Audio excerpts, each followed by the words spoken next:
We're going to be here boxing Bants, and we're not in Kansas anymore. We're in a lovely little cherry orchard. Sitting on a very historical actually canvas here, and we're not in Australia anymore. We're here in cherry orchard. Tell me the history of the canvas. Yeah, well, actually, Darragh was just telling me here now that the canvas that he's sitting and training on today is the canvas from when Steve Collins beat Chris Eubank in Cork. Yeah. Which I couldn't believe, really incredible. So, and you said to me that's exactly what the history. What I'm going to do. yeah. Being an Englishman this weekend. Yeah. So I've just been summoning up all the training sessions here. I've just been soaking it all up, literally, all the blood, sweat through that canvas. So obviously, I'm here with Darragh Foley, Super Darragh Foley.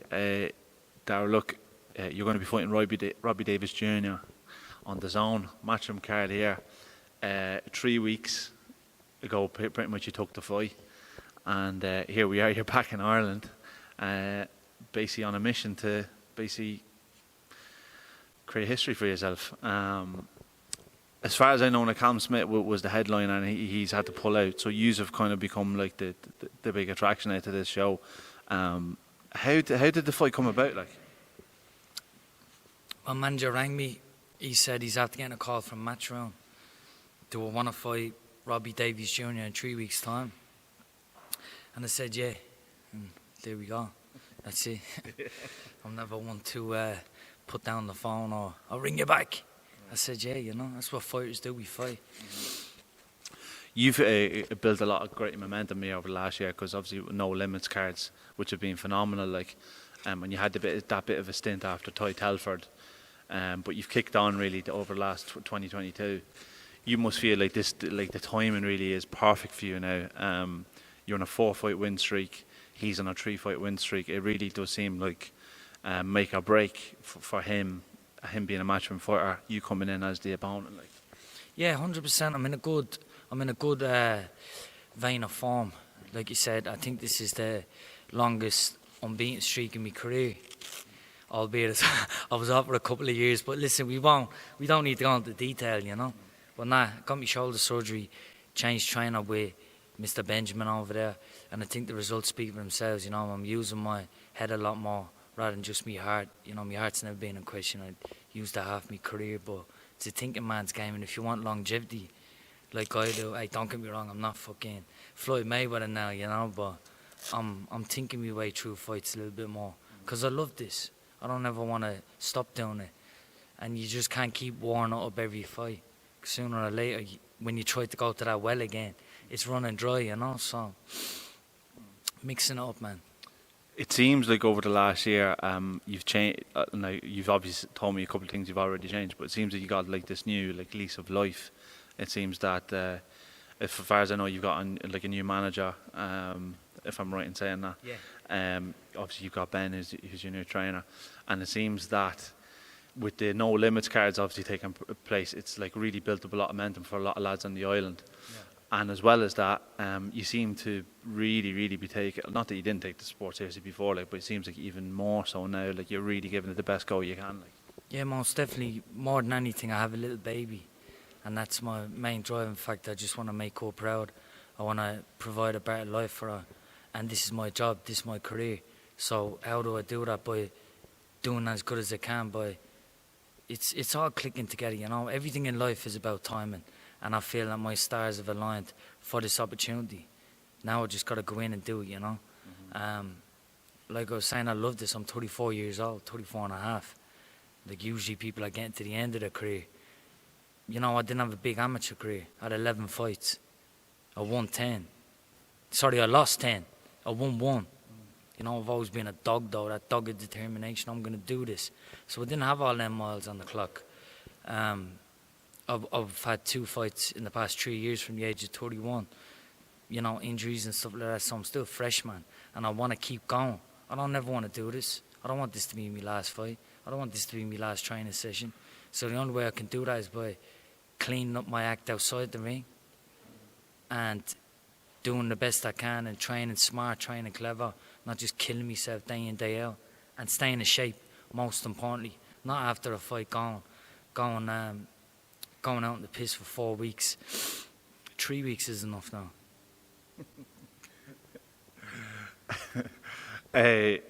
So you came home early. I know you were given about 3 weeks notice. So you've come home with probably about give or take, probably about 10 days, 12 days, to acclimatise yourself. How's your stay been over the last week in Ireland? Business, man. I ain't seen no one apart from my family. I haven't been catching up with friends and all that. I'm just focused on the job. I'm staying out with my mates in Selbridge, the middle of the countryside. I drive Cherry Orchard Boxing Club. Great club, thanks for having me. Been out at Pascal's Celtic Warriors, been down at Esco Boxing Club. And that's it, man. That's it, back rest. I'm on a mission, man. I'll fight Saturday night. I'll fly back to Sydney midday out in Manchester Sunday. I'm not here to sightsee. I'm here to do a mission, man. Leave no fingerprints in and out. That's what I'm doing, you know. So over your career, you've picked up plenty of belts, and in Robbie Davies' last fight, he had the WA Intercontinental belt, and obviously you the IBO Intercontinental for your last fight. And you did mention on your social media yesterday about there being no belt on the line, which seems quite odd, like for the fight that it is, and surely that one of you will be gaining a world ranking from it, like so. Is there any update on that at all? I heard they couldn't get a belt. Come on, man. Eddie Hearn makes belts, man. I think he's got a factory out his back garden. There's no belts on offer. Anyway, it doesn't matter. I was just more sort of, you're right, of 12, 15 in my home. They sit in a cupboard catching dust, you know. I'm not out spitting shine them every day. Maybe when I'm finished my career I will, but more so I just wanted it to be, I don't want a referee scoring my fight. I don't want 3 British judges scoring my fight. So they've said that there's going to be foreign judges, neutral judges. So, I mean, it's as good as a title fight, isn't it? You must think stylistically that this is perfect fight for you. Like, really is like perfect. The stage, the promotion that it's on, where it is, the opponent that you're taking on, it must be just perfect for you. Like, I think so. You know, I think he's a big name, Robbie, ex-British, Commonwealth, European champion.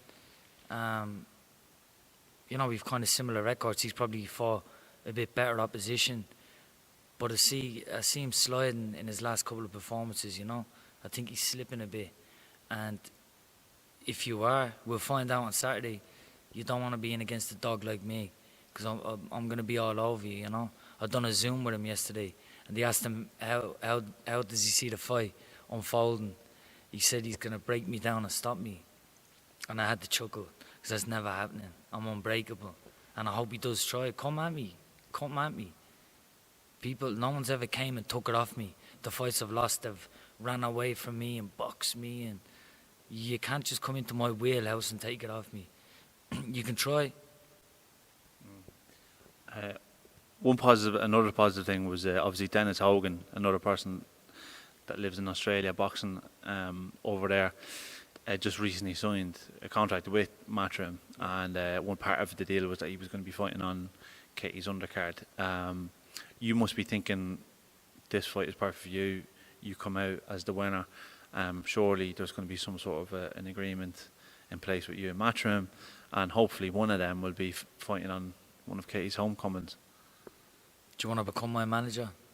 I like the sound of that.